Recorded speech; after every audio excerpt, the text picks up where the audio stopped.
Namaste, this is Sirena Nereida with Celestial Soul Wellness, and thank you for watching this video. This is an introductory yoga video. Now, for the longest, I have been doing my astrology, new moon and full moon reports, and as of last year, I've been including yoga positions to take the utmost advantage of the full moon and new moon, depending on what sign it is. Well, I decided that finally some people say, that's great, thank you for telling the positions, but we do not know what they are. So I'm going to demonstrate some.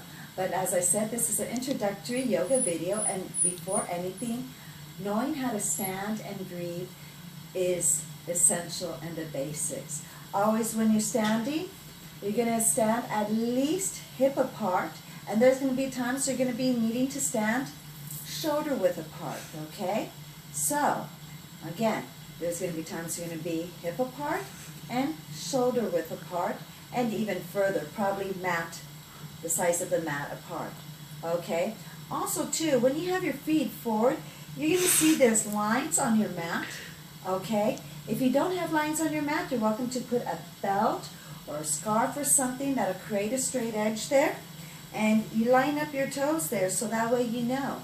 Also, if you're going to be doing certain positions like the triangle or warrior, you need to have your foot lined up with the toe and the inside of your foot, okay? Always remember that. And another thing is the breathing. So, when we breathe, we do the Merkaba breathing. The breathing entails a total of 15 seconds. So, it's going to be 5 for inhalation, 5 for maintaining, and then 5 for exhaling. Okay? So, here we go. Let's practice that. And when you breathe in, you're inhaling through your nose all the way down to your abdominal region. So you're going to kind of look like you're bloated, you're pregnant, okay?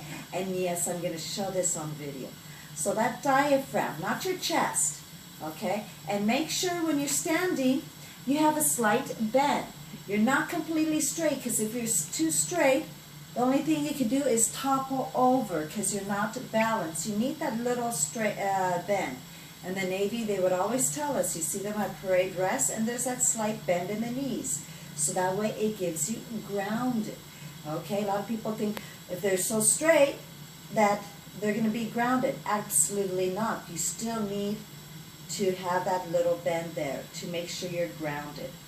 Before we go on to the breathing, talking about being grounded, which is more important right now than the breathing, is imagine that you got this steel red laser going through you, that the universe is just sending you through your crown chakra all the way down, like this lightning laser, all the way through, your spine, and all the way down your root chakra into the ground, okay?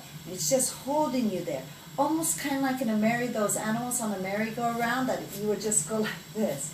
And to give you a better idea, you have your legs slightly bent, shoulders back.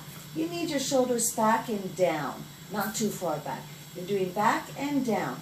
Why? Because you're opening up the respiratory area and your circulatory area, which is your heart chakra. Very important, okay? Which helps open up your throat chakra and your your navel chakra, solar plexus, okay? So, make sure your tush is not too far out. There will be some stretches that tush needs to be out, but for right now, we're going to tighten it inside, okay? And so that we're all straight down. So shoulders back. Make sure your chin is parallel to the floor, all right? Okay? You're not going to go too high or too low. You're doing chin. So, and when you breathe in, remember we talked about inhaling. So you're going to inhale for 5, expanding this whole diaphragm area. So here we go.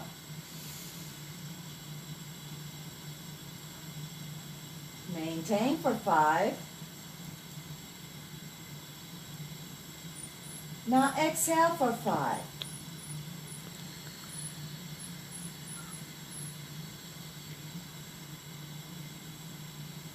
You're going to be doing that breathing with each position. Now, it's very important to remember with yoga, it's not how many times you do a position. It's how well you breathe into those positions, because you need that oxygen flow into you. The whole purpose is getting oxygen into your body. Remember, oxygen creates an alkaline system. We need alkaline in our body. If we don't have alkaline, the opposite of the scale is acidosis.